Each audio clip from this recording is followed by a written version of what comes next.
Hey guys, how are you doing? I miss you guys terribly. I wish I could see you, but unfortunately, we all know now we're not going to be going back to school this school year. So um, I'll just have to hope that you guys drive by on Thursday nights at the school from 8 to 8:20. We're all out there, hoping to see your smiling faces and at least be able to wave to you. So anyway, we're gonna get started. This is the executive branch part two, um, follow up from last week. We're gonna do this the same way. I'm just requiring you to watch this. You can take notes if you want to. You don't have to. Up to you. But there will be a quiz to follow that I will post tomorrow. Tomorrow would be Tuesday, so if you're watching this today, it will be tomorrow. But if you're watching this anytime after that, the quiz probably will already be posted for you to take. Okay. Also, for any of you that haven't, you should go back and check your focus to see if you're missing any of the work so far. About 90% of you have been great and you've kept up every single week, but there are some of you out there that have fallen a little behind. Okay. So here we go. This is executive branch part two. We left off talking about the perks of being president. Okay, so now we're going to continue with that. The 25th Amendment, um, which amended our original Constitution, obviously, in 1967, says that if the president cannot complete his term, then the vice president becomes president. If the vice president office is vacant, the president appoints a VP with congressional approval, right? Um, there have been 8 times in our history that the vice president has become president. I'm not going to require that you know the specific presidents, but I just want you to be aware that that was 8 different times. 4 of our presidents died of natural causes, so the vice president had to step in. And there have been 4 times that our president has been assassinated, and the vice president had to step in. And this was after the 25th Amendment was written. Okay. And these pictures that you see here are the vice presidents that stepped in. And this was obviously which president, our 10th president, 13th, 17th, 21st, and so on. So these are the situations that vice presidents, these guys, stepped in to be president. Okay. Again, you don't have to remember their names. I just wanted you to be aware that has happened 8 times in our history since the 25th Amendment was written. Um, so there is a list of about 20 different ones. I am not going to require you to know all 20 of them, but I do want you to know the first 5. So, first of all, President of the United States, right? If he can't fulfill his position, then the Vice President of the United States steps in. If the Vice President can't, the Speaker of the House is third in line. President pro tempore is fourth in line, and then Secretary of the State is fifth in line to become president. So we're going to look at, let's say this happened current day. Okay, if President Trump, something happened to him, who would step in? So second in line is the vice president, which is Mike Pence. Okay, so he would step in. Third in line, Speaker of the House, which is currently Nancy Pelosi. She would step in. Fourth in line is Chuck Grassley, which he is president pro tempore. Okay, he would step in line. And then fifth in line is Mike Pompeo. He is the Secretary of State. So those are Trump being first, all right, and then second, third, fourth, and then last, fifth is Mike Pompeo. And like I said, there is a list of about 20. Not going to require you to know those or who they are, but I do want you to know those first 4 that follow in line after President Trump. Okay, so how is our president elected every year? A lot of people are under the misconception is okay, we vote in November, and whoever wins is president. Um, that's not exactly right. Okay, it's done through an electoral college vote, and we're going to look at what exactly does that mean. Okay, there's 5 easy steps to electoral college. So there are a total of 538 electoral votes, and you'll see the same screen again in just a minute, which is comprised of our 435 House of Representatives that we have, our 100 senators, which 2 from each state, and then our 23rd Amendment gave Washington, D.C. 3 electoral college votes. So if we add all that up, we get 538 electoral votes. It takes 270 to win. Okay, so 5 easy steps to the electoral college. First one, we voters vote in November. Every 4 years, voters cast their ballot for president on the Tuesday following the first Monday in November. So if the first followed on a Tuesday, we wouldn't vote until the 8th because it's the first Tuesday following the first Monday, which would be November 8th there. But when we vote for president, we're actually voting for a designated person to vote for you. This person is called an elector. Each state has a determined number of electors. This is what we're really voting for in November. We have Democratic electors and we have GOP, Grand Old Party, or Republican electors. Step two, when we go to vote in November, all right, news outlets begin to call a winner for individual states, okay, based on popular votes. And this just shows you these are news people that are calling different states throughout the night, okay. When the polls begin to close, they start calling certain states. Okay, we have down here in Florida, you'll see on this map 29 electors. Okay, that's our 27 House of Representatives and our 2 senators. Okay, so that's many. That's how many electors we have in Florida. Here again, Trump wins Indiana and Kentucky. Clinton wins Vermont. This is in our 2016 election, obviously. Um, so they start calling based on these numbers, popular votes. Okay. They start saying, okay, here in Indiana, it looks like with most of the polls closed, that Trump is going to win that state. Step three, the Electoral College votes in December. So the people, and we're going to look at well, who are the electors? Okay, they cast their votes in December. Electoral college numbers. A state's number of electors is the total number of senators and representatives in the House. So Florida, we have 2 Senate seats and we have 20 representatives. So we have 29 electors here in the state of Florida. And this is how we rank. Okay, we have the 4th largest number of electors.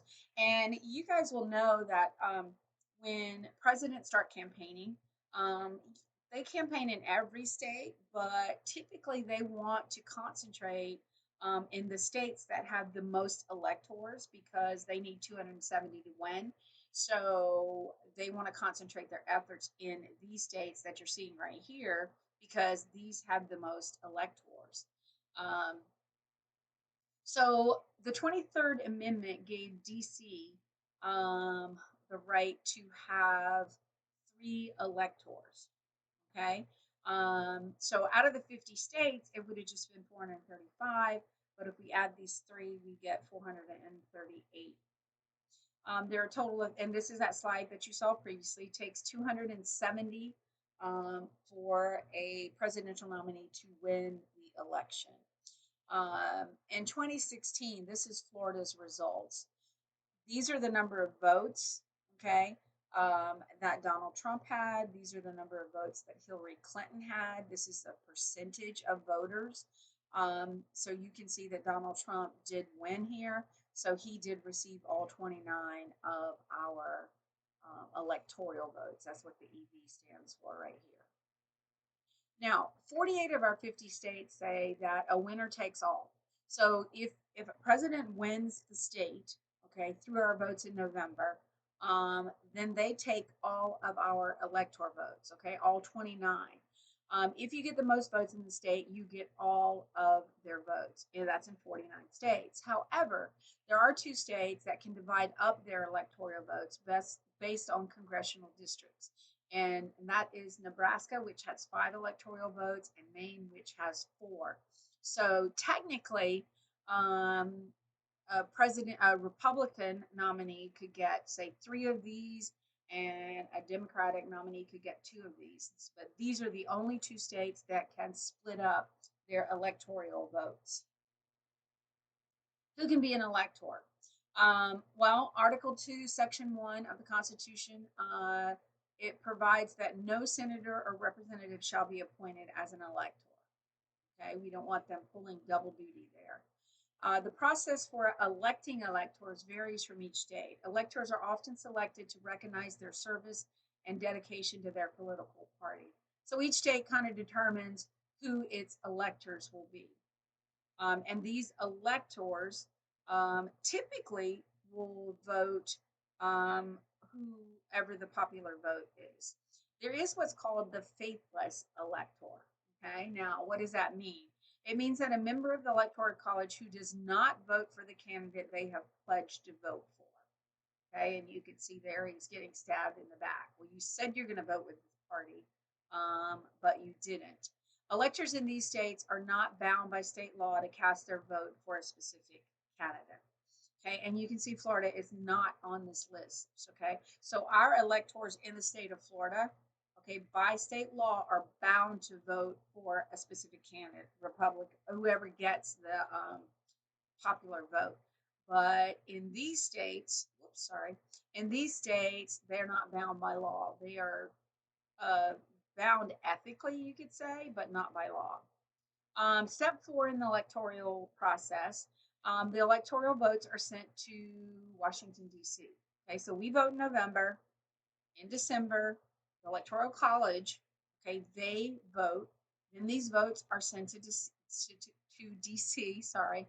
The electoral votes are then sealed and transmitted from each state to Washington, D.C. On the following January 6th, okay, the president of the Senate opens the ballots and reads them before both chambers of Congress.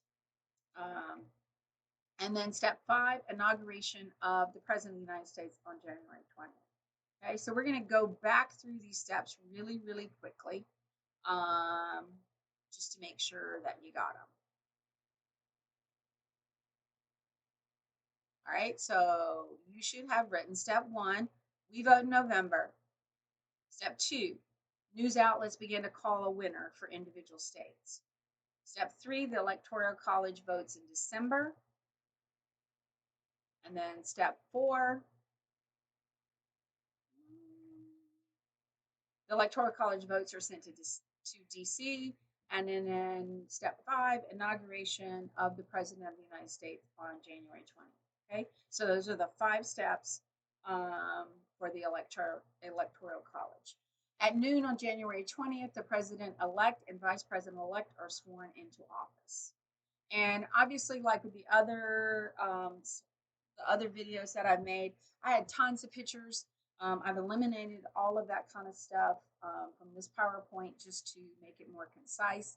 And since we're really not able to have any discussion between us about the pictures and all, I've kind of eliminated them just to make this shorter for you guys.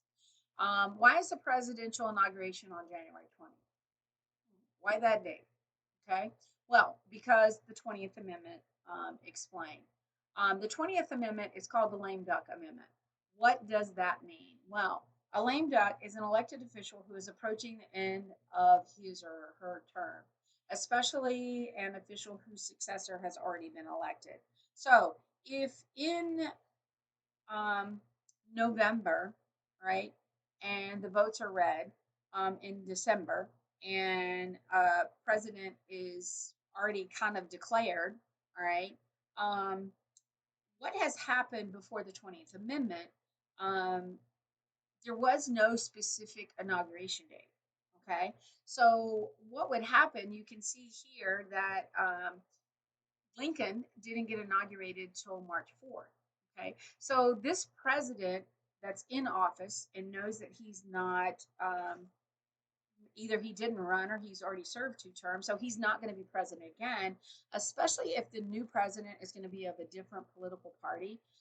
Say that I'm Republican and I'm president, and I have 3 or 4 months still in office, but I know that a Democratic um, guy is coming in to be president or lady is coming in to be president next.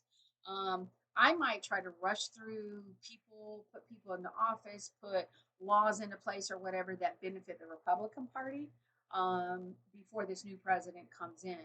So the 20th Amendment, before it was ratified, the new president didn't have an official inauguration date. Normally, the inauguration was not until March, as we can see here. The election is in November, so that left 5 months for the existing president to make appointments and influence lawmakers in Washington, D.C.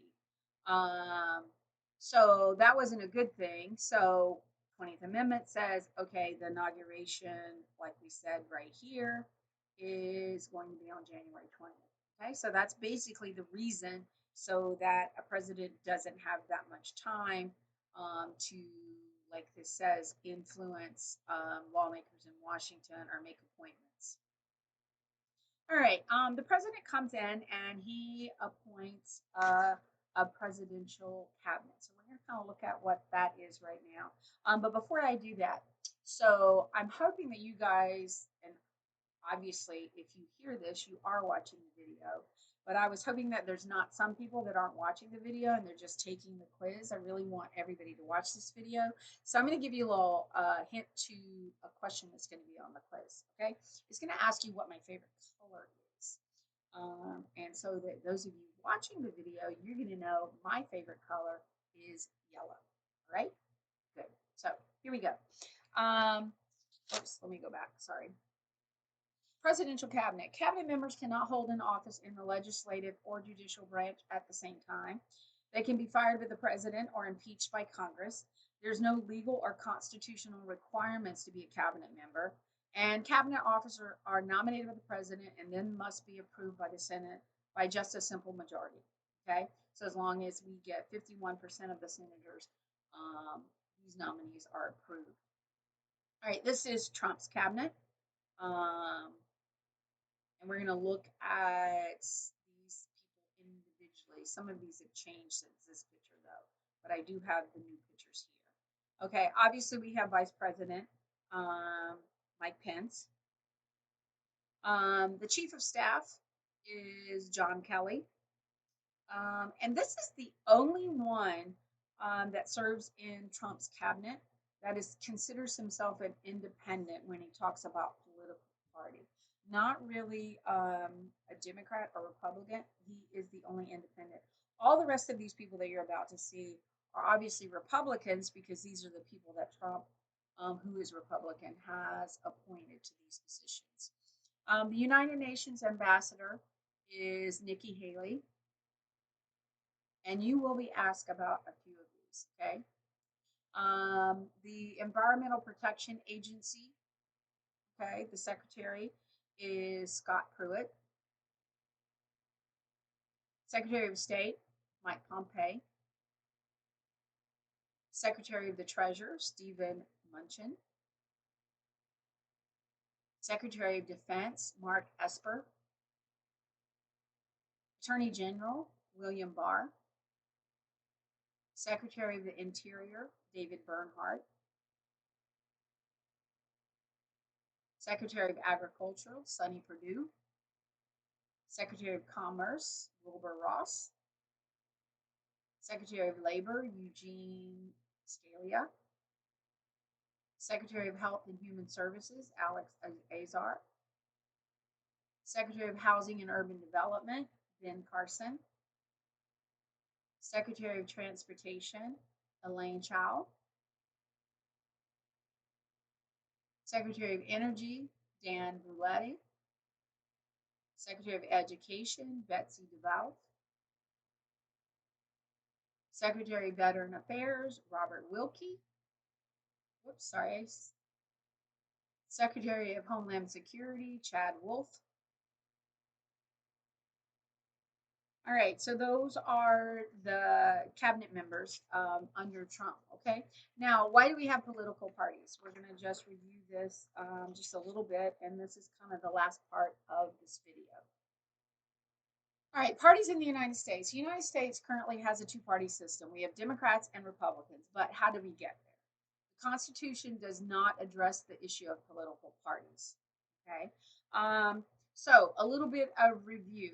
we talked about before we had a constitution. Okay, we had the Articles of Confederation, and then we wanted a constitution. Um, the people were kind of divided into two sides: the Federalists and the anti-Federalists. So the Federalists wanted to ratify the Constitution as it was. The Anti-Federalists said we won't ratify it unless it has a Bill of Rights. We know that a Bill of Rights was added, which is our first 10 amendments. So then the Constitution was ratified by both parties. So way back in the beginning, we kind of had two different sides. So this is kind of the beginning of a two-party system. What is a political party? A group of citizens who agree on the majority of issues facing the nation. We have a Democratic National Committee, and the chairperson there is Tom Perez of the DNC, which is Democratic National Committee. And we have an RNC, or the Grand Old Party, the Republican National Committee, and the chairperson there is Ronna McDaniel. What is the purpose of having political parties? Okay, and we're going to look at three of these. One, the parties recruit and nominate candidates to run for public office.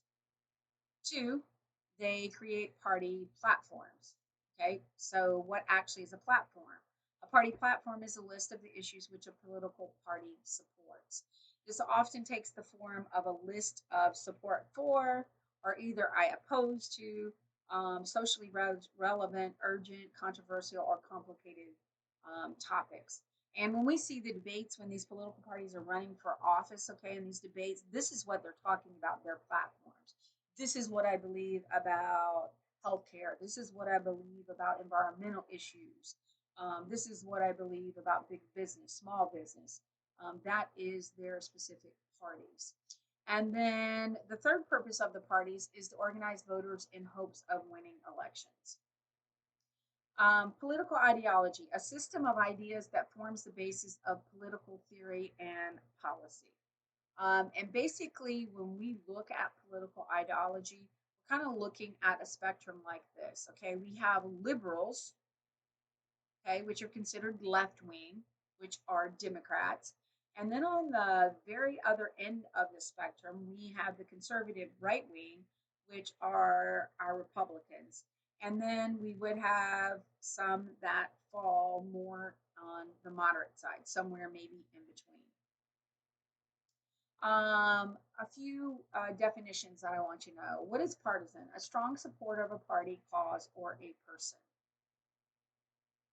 Disenfranchised, to deprive someone the right to vote. And when we look at, we basically have Democrats and we have Republicans. We do have a lot of different, what we call third parties. No third party, though, has ever gained control of the White House. It's always been Republican or Democrat. Sometimes third parties win seats in Congress or gain office in lower levels of government. There are hundreds of minority parties, and these are just a few of them. And you can see here on a ballot, all right, we have Republican, we have Democrat, and then we have here, you can see Libertarian, Green Party, Socialist Workers Party, Natural Law Party, the Reform Party, and this is just a few of them.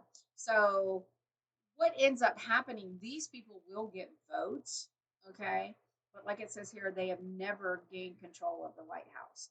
It's always a Republican or a Democrat. And some people say, well, we shouldn't really have other parties because it takes away votes from either Democrat or Republican. But here, because we are in the United States, we do allow hundreds of other third parties for people to represent. What are the functions of the political parties, right? Um, Again, basic purpose of parties is to win elections, gain the opportunity to control public policy, mobilize citizens to vote and participate in elections or encourage them to, provide an organized opposition to the party in power, and to fundraise. Okay, so that's it. All right, go back and watch it as much as you need to.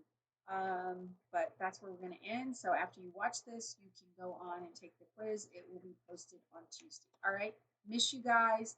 And until next time, I will see you guys later.